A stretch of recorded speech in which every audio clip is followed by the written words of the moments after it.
What up, Screen Fiends? I'm GB, and you're tuned in to Headz TV, where we like to discuss all the wonderful things appearing on your movie and your TV screens. In this episode, we're going to have an in-depth discussion on the 2017 version of Stephen King's It.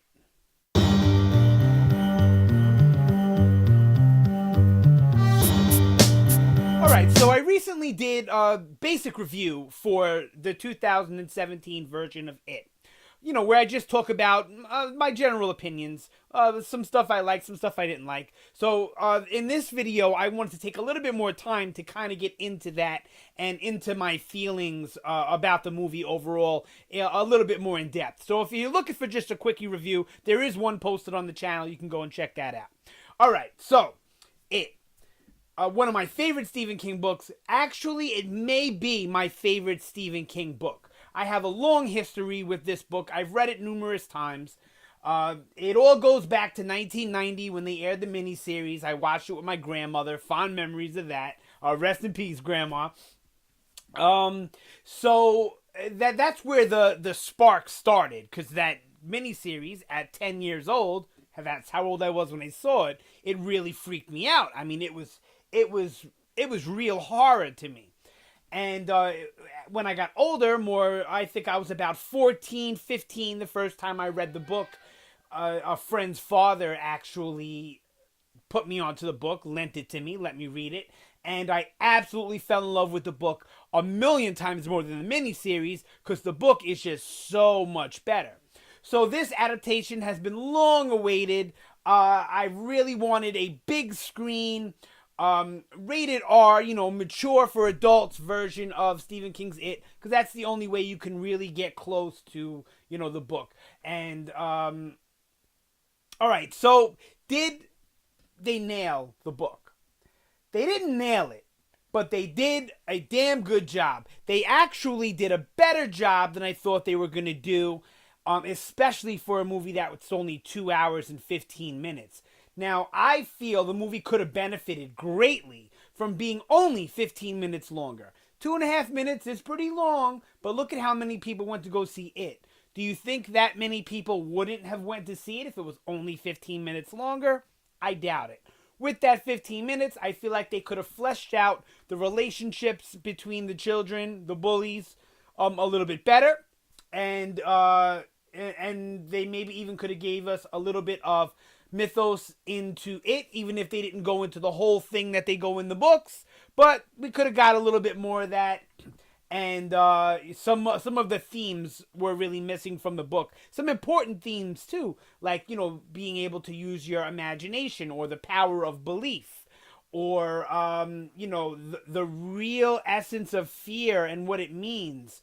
Was only glossed over in the movie, as well as the whole coming of age thing was really, they missed the point in the movie. And I get it. You can't, there's no way you could put all of that in there in a 2 hour, even and a half movie. You couldn't have gotten it all in there.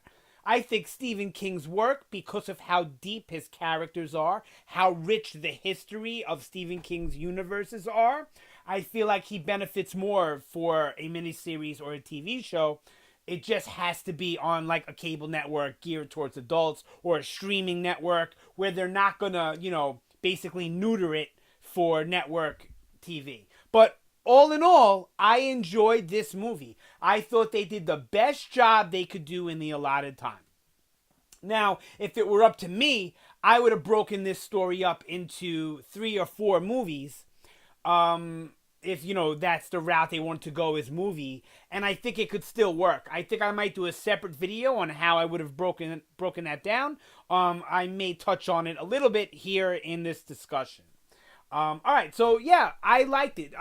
Like I said, they nailed it as much as they could with what they had. So, do I feel like they hammered the nail all the way in? No. But did the nail go in the wood a good amount? I would definitely say so.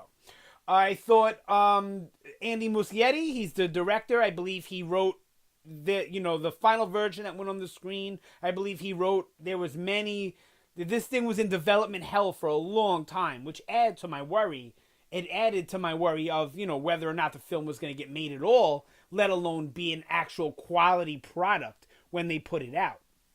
So it was definitely a good idea by Muschietti to make this one movie only about the kids and then about the adults. Like I said, I would have done 2 movies about the kids, 2 movies about the adults, and I actually would have made those middle 2 movies there meshed together where it was like a little bit of mix of both. But it definitely a good idea to not jump a lot in each movie. It made it for a more streamlined storytelling approach, which is definitely more beneficial, I think, than the way the book kind of tells the narrative side by side, you know?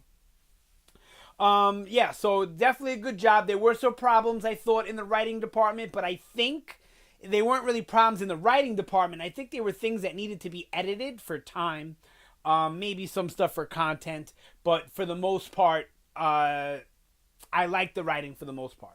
The casting was all on point. I only had problem with one casting choice, and it was only at times. So it's weird for me to call it a problem, and that's Henry Bowers. Now, for the I'm going to get into this a little bit more later. For the most part, I thought he did a good job, but there were times in the film where maybe the actor just wasn't into the role yet, or he wasn't getting the right direction at that time or something. I don't know. But there were times that maybe it was supposed to be because we were supposed to be confused by his actions, wondering if it was him or Pennywise. I don't really know. But there were times in the movie where his movements, facial expressions, his even walking, just something felt off about it. But all in all, the casting was great. Did they all match their counterparts from the book 100%? Absolutely not. But they didn't need to. Because as long as they got certain aspects of the looks right, then it felt like that character. Like, Richie just needed glasses. That's as far as look goes, right? No matter how Richie looked, as long as he had the glasses, he didn't need the buck teeth from the book, right?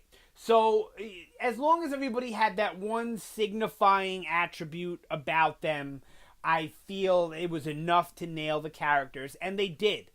Some of them felt different from the book. To me, Eddie in the movie felt slightly different from the source material, but his changes worked for the time period they were in, and I loved it. I loved the casting. They really did a good job. And even with the adults, where there isn't many of adults in the movie, they did a good job casting them as well, because they all came across as creepy. And that's the way a lot of kids see adults, as kind of strange, creepy, and hard to understand. So if you look at the adults in the movie, and I'm going to touch a little bit more on that later, through the eyes of a kid, you know, it works. So the casting was great all around. I really, really enjoyed it.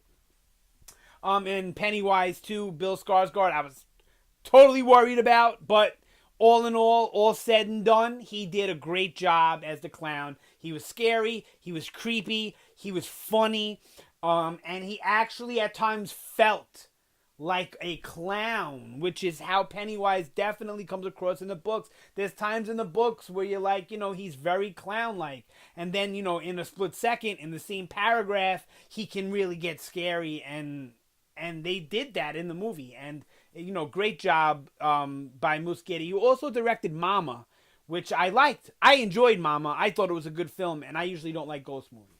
All right, The Losers Club. Touched on this a little bit a second ago. They really nailed every character down well. I did have a few problems with the direction they took some of the stories. Now, in the book, every kid has a purpose.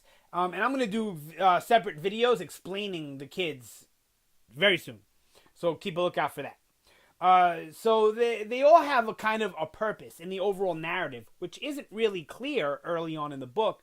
Like, you know, Bill being the one that is constantly confronting his fear in trying to deal with his stutter, right? So he has the saying, you know, about his fist in the post and the ghost and all that. You know, that's him learning how to combat his stutter, which gets worse with fear. You know, in the book they make it pretty clear that Bill's stutter, even though he has it normally, gets worse when he's afraid, and when he becomes brave and starts standing up, his stutter becomes less. They allude to that in the movie in a great scene too towards the end. So they really did a good job. With those things.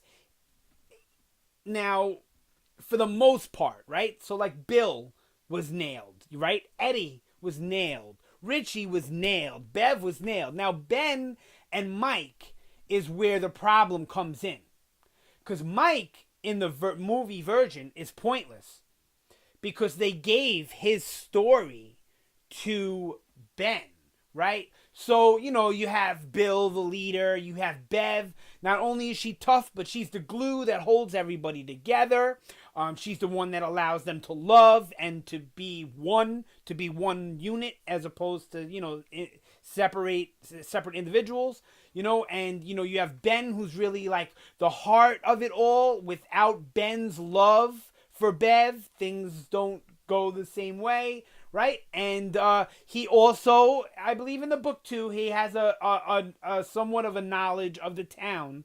I think maybe even for the same reason, the fact that he's the new kid. I'm not really 100% sure on that, but he's the heart, And then you have Eddie, who's able to use his imagination or the power of belief more than the other characters can. And then you have Stan, who's the one he's the punk of the group. The point of Stan is to show that resistance to fear, that you're letting it take you over, but not wanting to even admit that it's there, I guess. If that makes any sense to you. And then Mike is supposed to be the one that figures out basically how to kill it. He's the one that gets all the history on it and everything. And in this movie, they gave all that stuff to Ben. So the only purpose Mike has in the movie is to bring that gun. And, whatever. I didn't like that change. Every kid should have had their own purpose. Every kid should have felt like they were important to the story. And for the most part, they nailed that. But they really, really let it slip with Mike. I hope I didn't confuse you with all that, because I feel like I confused myself. But I'm going to move on now. The Losers Club, I thought was great. Awesome job. The Bullies had so much potential, but they didn't do enough with them. And that's part of the reason why I feel like this movie should have been broken down to at least 3 films, if not 4. Because the first film, the main antagonist, the major baddie that they're dealing with, should be the bullies. With Pennywise coming, leaking in with the vision, starting it all in the first movie. So that we still get Pennywise, we still get those scares. But we also are dealing with the scares of the bullies, because there's so much worse in the book. They go so much deeper into what it means to be a bully and what it is to be a bully, and how even without the presence of Pennywise, these kids are sick. And even though we kind of got that vibe from them in the movie, it's not spelled out. Now, some of that stuff, I get why they don't put in there. I get a lot of the sexual things that they left out of the movie, because you're dealing with a child cast. It's awkward for the kids. It's awkward for the people for most people watching it. It's probably awkward for the filmmakers. The MPAA won't like it very much. The parents of the children probably won't like it very much. So I get why they leave out a lot of the sexual stuff. But there's so much other things with the bullies that they left out of the movie that really should have been in there, that would have added another layer to the storytelling. And it would have made them come across as so much scarier. And you would have even been more scared when if the end of the first film was basically like Hockstetter getting killed, you know what I mean? Because he would have came across as so much scarier if they did it the way I'm saying, the way the book is. When Patrick dies, you would be like even more scared, more in awe of it, because he was such a bad guy to begin with, But the casting was good on the bullies, and they did a good job. They just could have done so much more, given another movie, more time to develop it, blah, blah, blah, blah, blah. So that's all I'm going to say about that. Pennywise, I was really worried about in the beginning. When I heard the casting, when I saw the first photos, he just wasn't what I pictured Pennywise to be. When they did the Tim Curry one, that one looks more like the way he's described in the book. Still a little different In the books, he's described to look more like Bozo the Clown, like with a big red nose and stuff. So Tim Curry's Pennywise just looked more like the way they describe it in the book. So it's not me saying, oh, I thought Tim Curry's was scarier to look at. It's just closer to what I envision when I read the source material. But seeing this Pennywise in action, the way he's portrayed, the movements, the way he stands, the way Bill Skarsgård can 1 minute be smiling and the next minute be like, with that creepy, like, dead stare.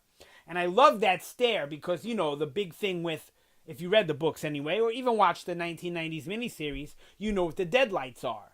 And it's the deadlights. So that, like, dead look on his face to me just felt natural for that character. I really, really enjoyed the way Pennywise was portrayed.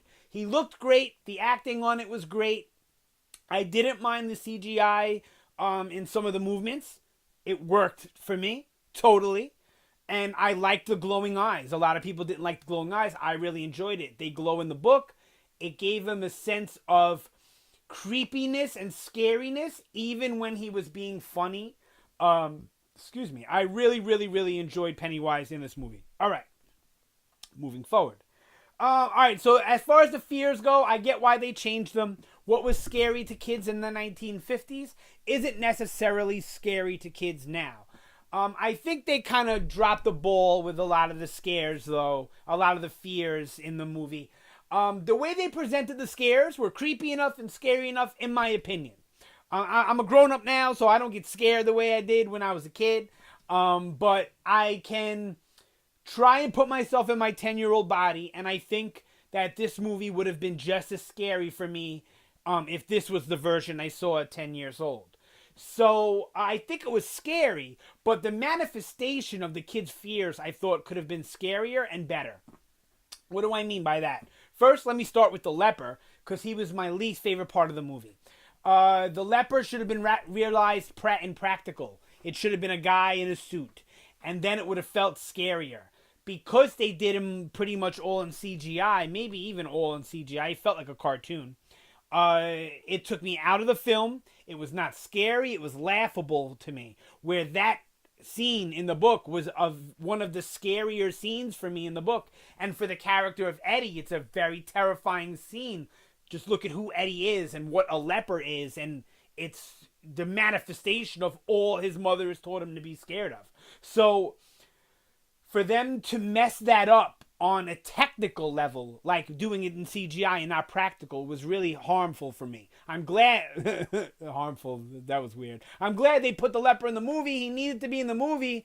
I don't agree with some of the changes of the scene and the dialogue and all that, but whatever. I'm not going to get into that in this video. I'll probably do a book versus movie thing where I complain about the nitpicky stuff.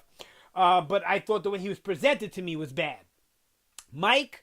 Okay, I liked his fear with the people from the black spot, all burned up and all that. It could have been a little scarier. Maybe we could have seen, like, some faces pop through there or something. Something a little bit more grotesque, or they could have, like, really grabbed Mike, It wasn't really... The fears didn't come across as scary to me, and they should have been some of the scariest stuff in the movie.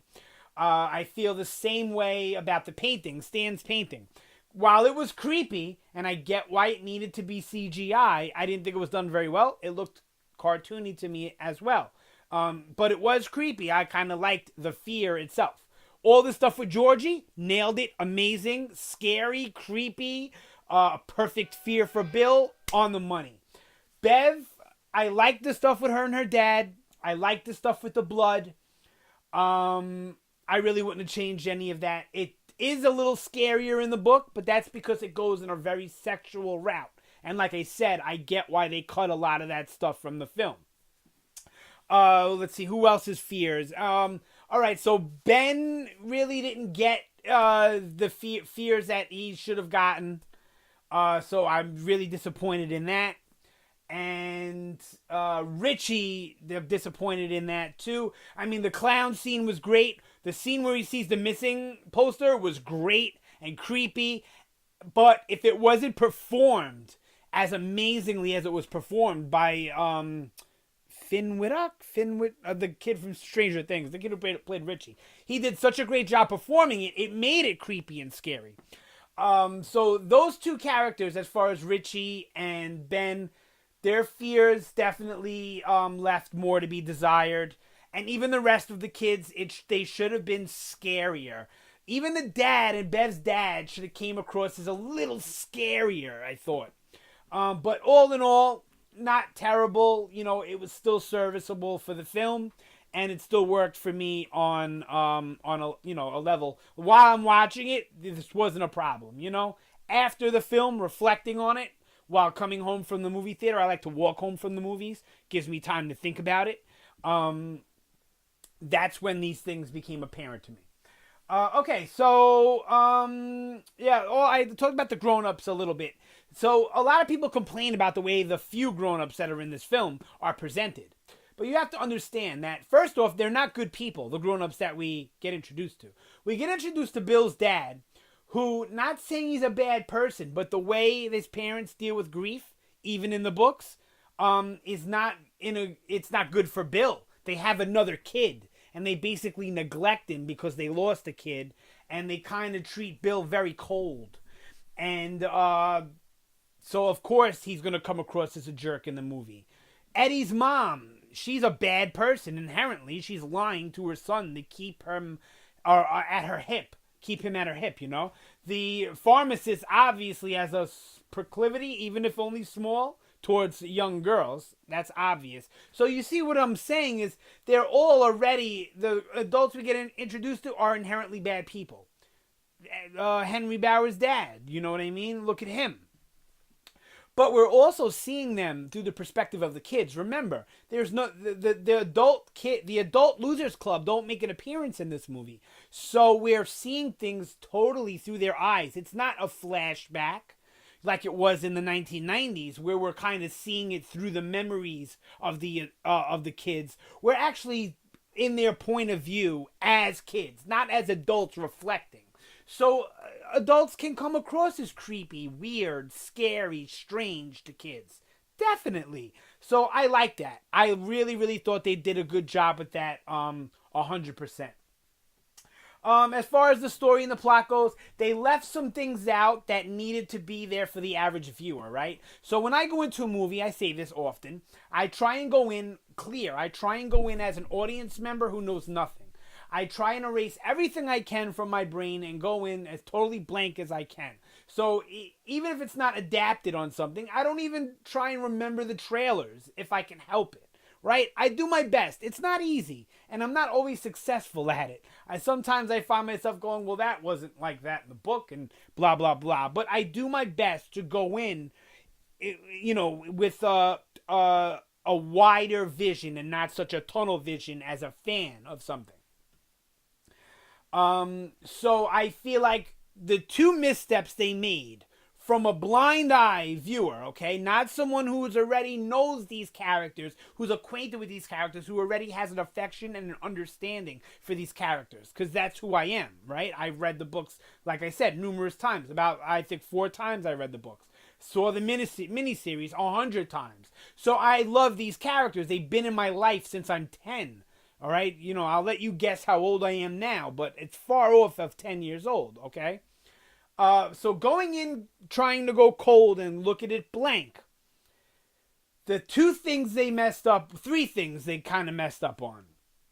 1, they don't show the kids bonding enough and getting to know each other enough and growing a connection enough.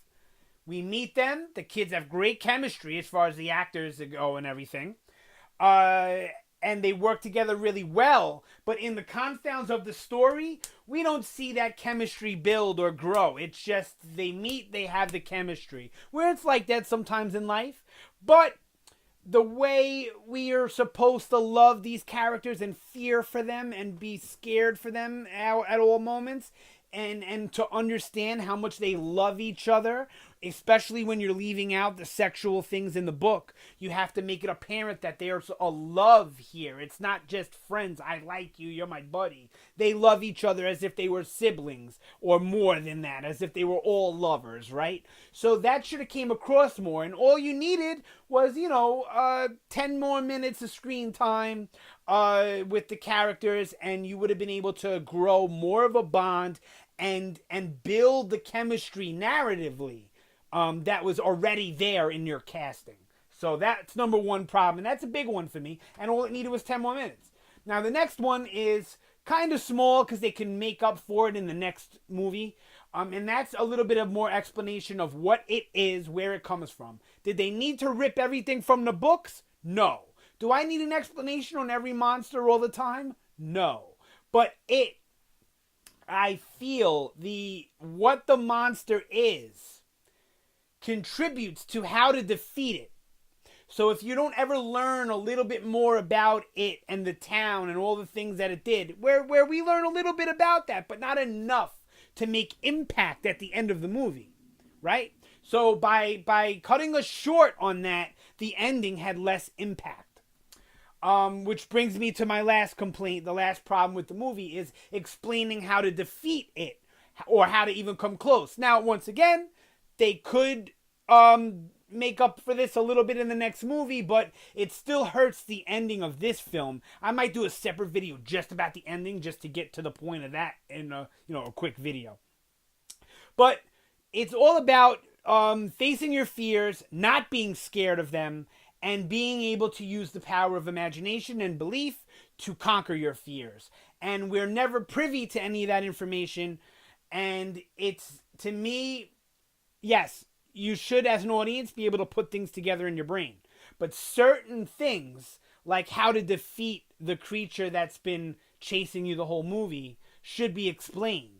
And all they needed to do was one or two throwaway lines, not throwaway, but one or two lines that would basically explain that we have to conquer our fears. We have to not be scared of this thing. We have to stick together to do that. That's why it only attacks kids usually when they're by themselves, because when you band together, you're less likely to be scared, and that they have to believe that they can defeat it. And if that would have been made clear, the ending of the movie would have had so much more impact. Yeah. So I had a problem with that, definitely. So the missing pieces from the book, though some of them, it's fine. I understand why they left it out. But there was a few that were necessary to me to have an impact at the ending, where the movie was the weakest at the ending. It wasn't bad. It wasn't a bad ending. It wasn't a terrible ending. But it would have had more punch and more impact if they added those two little things in there. Or three things, with the buildup of the chemistry. So, the only thing I would really change about this movie, I talked about it in depth to the things that I would have done differently. Now, if they would have done this movie in 3 or 4 movies, where they had the first movie like this, all about the kids, but instead of it being fighting Pennywise the whole movie, it's Pennywise terrorizing them at the same time Henry's terrorizing them. But Henry would be the main focus, and the adults. That way you could flesh them out more and make the average audience member understand why the adults are the way they are in this world of it.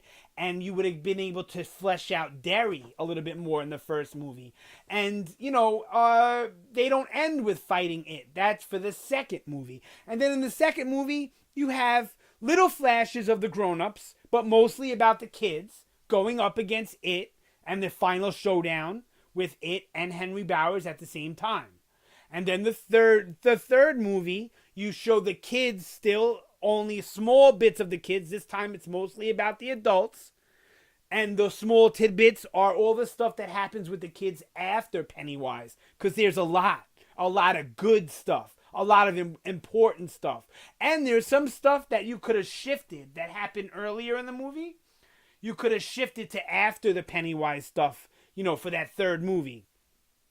And, and then we basically end with all the group back in Derry and them confronting it, but not in that final showdown, right? And then the last book is all the adults in the final showdown with it. Good narrative. You would have been able to fit a lot. You would right if they put 85% of the book in this movie, they would have been able to put 95% of the book in 4 movies, or 98% of the book in 3 or 4 movies. That's just my opinion. It probably would have worked even better as an adult miniseries. You know what I mean by that? HBO, Showtime, even Netflix or something like that would have definitely benefited. So overall, I really enjoyed it. While watching the movie, I was ecstatic. I was laughing. I was scared. I felt some drama. I had a little bit of feels in me. I was in suspense. It made me feel the spectrum of feelings. And that's what you want when you go see a movie. You want to feel a little bit of everything. That's what makes a good movie a good movie. A great movie, not a great horror or a great sci-fi or a great action. But to be a great movie or a really, really good movie, you need to have everything, all elements, all emotions need to spill out of you. And if any of you are artists, you know what I mean. When you paint, when you write, when you draw, when you create, and you put yourself out there, and you finally see your work, at least me, I get the feels looking at my completed artwork. So that's, to me, the complete experience of a movie. And honestly, it's the experience that every moviegoer should have every time they go to the cinema. But unfortunately, it's not like that. All right, that's it. I talked off your ear long enough. I know I normally don't make videos this long. Sorry. Thank you so much for watching and sitting through it if you made it through the end. Definitely drop some comments down below. Let me know what you thought about the movie It in general, or you want to talk about the book, or you want to talk about the miniseries, or you want to talk about my crappy videos. Whatever you want, drop it down in the comments. I'm usually good with getting back to that stuff. Do me a favor, like, share, subscribe. It definitely helps us out in a big, big way. And thank you so much for watching. It's always appreciated. I mean that. You guys have a fantastic day, and I will see you next time.